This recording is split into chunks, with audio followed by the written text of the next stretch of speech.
Right, so technically speaking, it's not exactly a brand new whiskey or anything like that on today's night. Being completely honest and transparent, I completely forgot I had this bottle until I cleaned out the old whiskey stores last week when we tipped the bottles to wet the corks. And in light of some new interesting information, I didn't think it would hurt to have this on the channel. So let's see what all the fuss is about. Let's drink some proper Irish whiskey.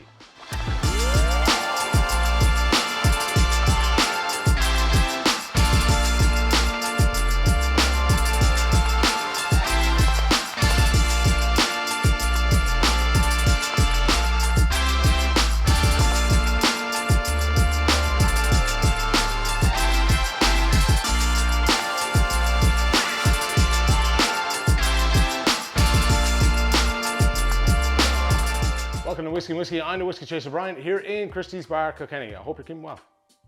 Bit of a contentious one here today. I don't know why, but it does seem to get a fair share of a kind of hate here at home and some of the online Facebook groups that kind of I jump around in.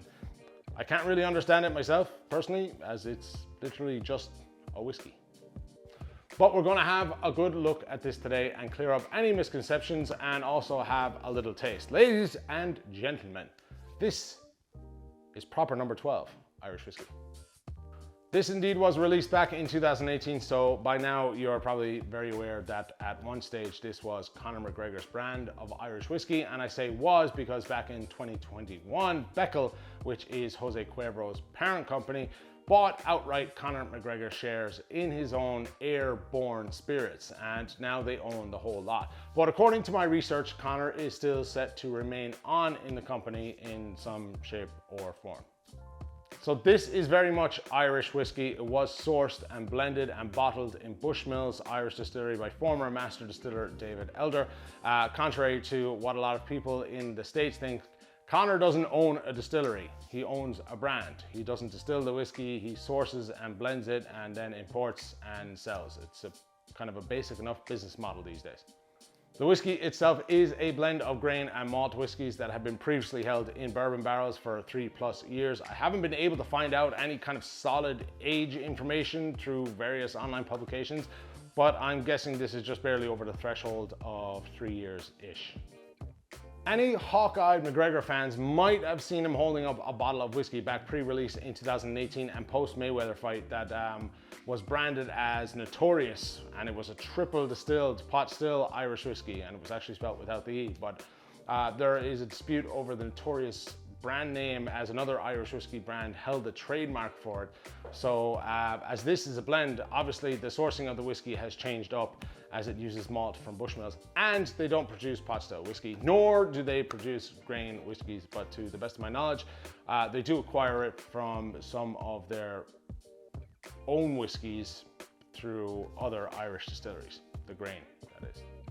Recently enough though, within the last 7 to 8 months, there has been a proposal from the Irish Whiskey Association on whiskey labeling guidelines stating that the labeling, packaging, advertising or promotion of an Irish whiskey must not include a reference to any number, however that is expressed on the bottle. If reference to that number may create a likelihood of confusion on the part of the public as to whether the number relates to the maturation period of the Irish whiskey, its aged, or when it was distilled. Currently that stands as just a proposal, and I'm not entirely sure on where that is at the minute. The 12 on the bottle, of course, is not referencing the whiskey's age, rather references the fighter's hometown postcode in Dublin 12, which of course is Crumlin. But it could potentially mean further down the road that McGregor might have to change the name from proper 12 to something else because of the age. Now, one last bit of info, and the main reason I decided to have this on the channel today is a recent article from the drinks business, I'll leave a link below for that Conor McGregor's proper number 12 is expected to soar to the second biggest Irish whiskey brand in the USA. Tie this in with the latest figures from Impact Data, the Irish whiskey category itself on track to surpass total Scotch whiskey consumption in the USA by 2025.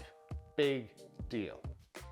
Now, according to Nielsen data from brands producing more than 2,500 cases of whiskey annually, Proper 12 has had a massive 21% growth in the USA in 2021 and set to become the second best selling Irish whiskey in the USA. The first, of course, being Jameson. Exciting times. Call it what you will. It is obvious this stuff is selling like hotcakes. If you've made it this far, don't forget to like and subscribe. Thank you.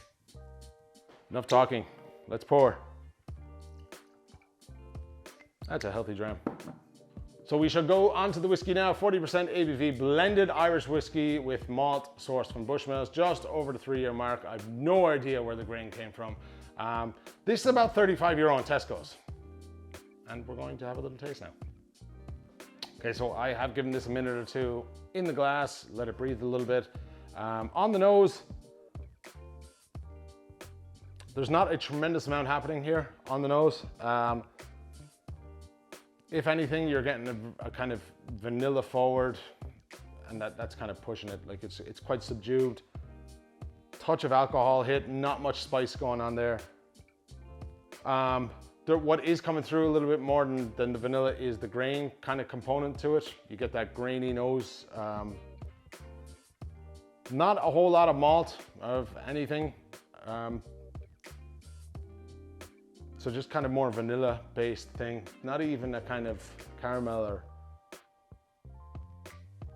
a little bit more ethanol and alcohol coming through there. It doesn't come across as quite a potent, strong alcohol based spirit. So touch of the malt at the very, very back end. It's very, very slight indeed. Cilantro, let's have a little sup. So the vanilla is coming through, grain coming through, quite spicy. Not very deep in flavor. Just kind of a neutral kind of whiskey, if that makes sense. Yeah, so your vanillas, your little bit of grain. There's nothing complex about this now at all.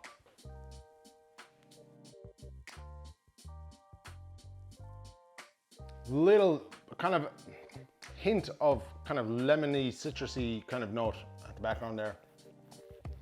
Malt forward, nope, not happening. Grain forward, yes. Finish is quite fast. It's over. Not very long. Grain notes sticking around a little bit of sweetness, a little bit of the alcohol there on the finish. So basic enough dram, actually, I think. I'll give you my thoughts in a moment, but there's nothing overly complex about this. There's not a whole ton of flavors jumping out or anything like that. So I have my thoughts on this now. I'll give it to you in a second. Just let the palate settle. I can see why this would have gotten some negative reviews. I personally think this is more along the lines of a whiskey with a mixer type of whiskey. Not really a kind of raw dog, bare bones drinking whiskey like I would normally drink. Certainly has a place, not particularly for me or for my palate, but again, what do I know? As it's on track to become the second best selling whiskey in the USA. Now, what I do think is more important here, and what a lot of Irish brands should be paying attention to, is the marketing behind this, and how having such a huge name like Conor Mcgregor behind a whiskey brand, and I know this is or was his own brand, but a celebrity behind a whiskey brand to help drive it on is showing its benefits here big time. And not only that, but their social media kind of marketing strategies as well. Irish brands should take note, and honestly, a lot of Irish brands could really do with getting the finger out on the social media side of things, because there is some really fantastic Irish whiskey out there that people should know about. So would I buy a dram of this? I don't know particularly. I might be more inclined to use it, would say, in a cocktail or a mixer if I was that way inclined. As a nosing whiskey for someone who drinks whiskey 24/7, I suppose. No, not particularly. Not particularly for me. I had said that, but yeah, that's my thoughts kind of on that whole thing. awesome job of marketing. That is a bonus. Right, so that's it for me. Make sure you're subscribed and liked if you have. Awesome. Thanks to the lads here in Christie's for the hospitality as always. This will be left behind the bar for all to enjoy and try, and next time you're in Kilkenny. Sound. So until the next time, I'm the Whiskey Chaser Brian. Don't forget, keep it Irish. Sláinte.